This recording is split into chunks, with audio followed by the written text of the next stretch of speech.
side. One with a championship in mind, one with just a race win in mind. And here we go again, racing at full speed. Away they go on the way into turn one. Marco Wittmann challenging for the lead of the race, tries to carry the speed around the outside. René Rast behind in third, contact further back there. Philipp Eng getting involved with one of the Lamborghinis, which might be Clement Schmidt. We've got another Lamborghini, which is Rolf Eischen into the barriers. And also, potentially, another safety car here. More and more cars damaged, but Marco Wittmann, while all that was going on, carried the speed around the outside. He took René Rast with him, and Lucas Auer has dropped down to third place. Bortolotti is fourth, Stoltz is fifth, and Van der Linde's made up two more. He's sixth, look. The BMW is coming. Also coming is the Lamborghini. Also coming is the Mercedes of Auer, trying to go around the outside here. Rast is trying to get at the inside of Marco Wittmann. Marco Wittmann is just about hanging on to the lead of the race, but Lucas Auer is now coming fully alongside René Rast, the driver second and third of the championship, and Auer gets the place back. He goes second. Rast is third, but he's got Bortolotti barreling up the inside of him now. On the brakes on the way to turn 8. He goes through the huge shunt behind.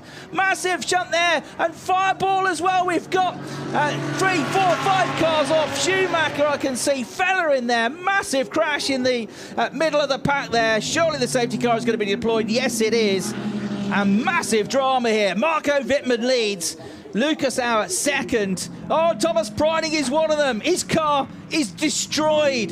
His championship hangs now by a fine thread. And it had started so well for him on this restart after that 10-place grid penalty, and it's going to be a red flag. The race is going to come to a stop, and the cars all bail for the pit lane, because there's too much damage, too much debris on the circuit. It's got to be a red flag.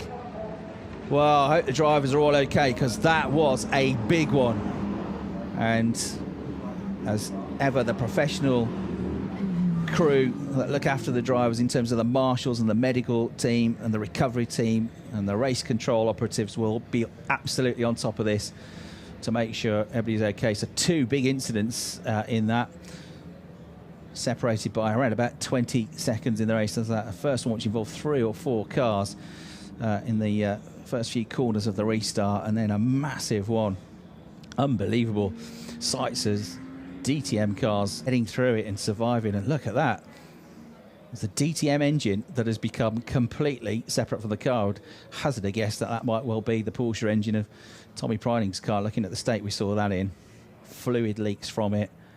Oh, I don't think I've ever seen anything quite like that. Absolutely enormous impact that must have been. Ricardo Feller, we saw, was involved in that as well. He's got the car back to the pit. Everybody's in the pit lane that's still involved in this race, except for Maxi Götz and Dev Gore. They've parked up on the start-finish line.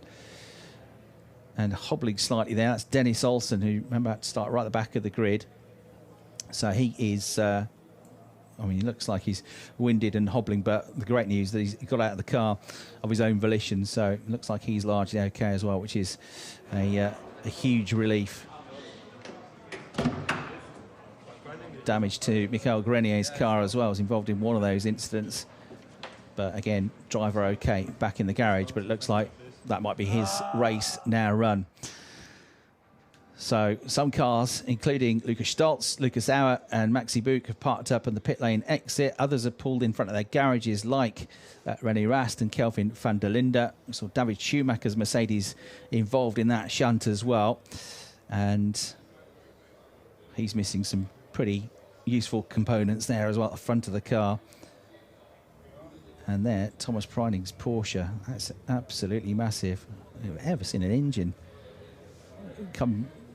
departed from the bodywork of the car like that before, and there's all sorts of other pieces of bodywork strewn everywhere as well.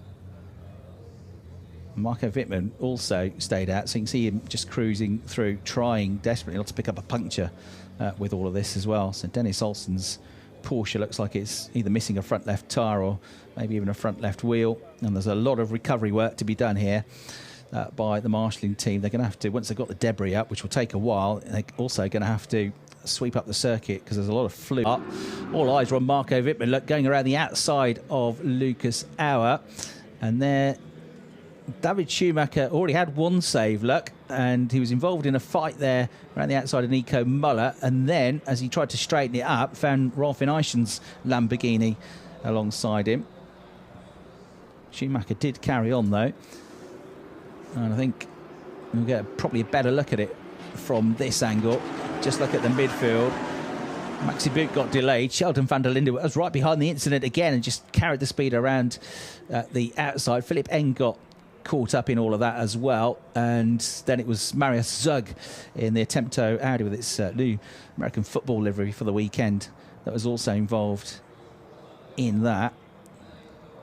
That's Eng's car in the background being battered left, right and centre, and there from that angle you can see smoke and dust everywhere, bits of bodywork flying off. Here's Marco Wittmann going in the foreground around the outside, Sheldon van der Linde around the outside to avoid the carnage. Damage to the front left of Rolf Finishing, and got then a second hit from Marius Sugg, who was just trying to avoid him really, and then Michael Grenier hit the back of him as well, so he got 2 hits there, and they were just trying to avoid each other, but it was little time, little room to react to all of that.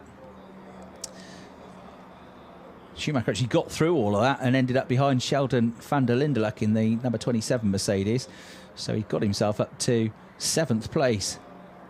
It's Eng that got completely sideways just behind, and there, that was the second impact. Marius Sugg was just trying to avoid the Lamborghini, but he just couldn't find a way through, and that's where the massive hit happened. Well, that was not the end. And then Michael Grenier's Mercedes whacks into the back of the already broken Lamborghini. And then look, there is the big incident. It was between Schumacher and Preining. Cars at a huge high speed there, destroyed. The fireball actually came from the Porsche of Dennis Olsen as it.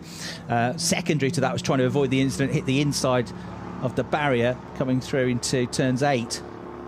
And Ricardo Feller into Olsen. So actually, there was 2 separate incidents there. All happened at exactly the same time, but Ricardo Feller clipped the back of Dennis Olsen as just in front of him, this massive shunt between Preining and Schumacher.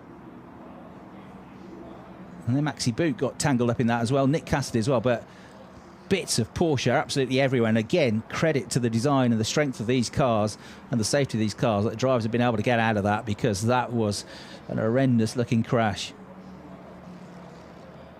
Or crash is. And then the fireball as the engine of the fuel tank took the impact on Dennis Olsen's Porsche. Michael Grenier and Maro Engel watching the replays of that. Here's a replay. Oh, Nick Cassidy there took a hit from Dennis Olsen as he hit the barriers and then came back into the Ferrari. I think. Yeah, you're not kidding. One engine hit me in the door. One engine hit me in the door.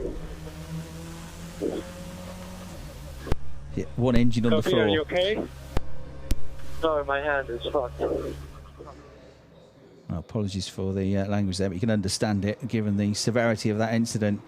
So Schumacher trying to come around Preining then from his point of view there into the concrete wall, and then got a second hit as the car speared onto the circuit from Ricardo Feller, who'd already been involved in the incident with Olsen just behind as well.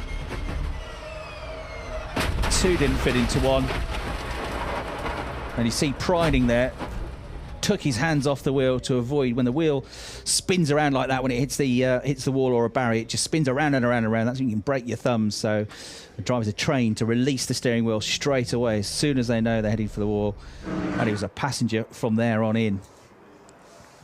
Absolutely huge shunt that,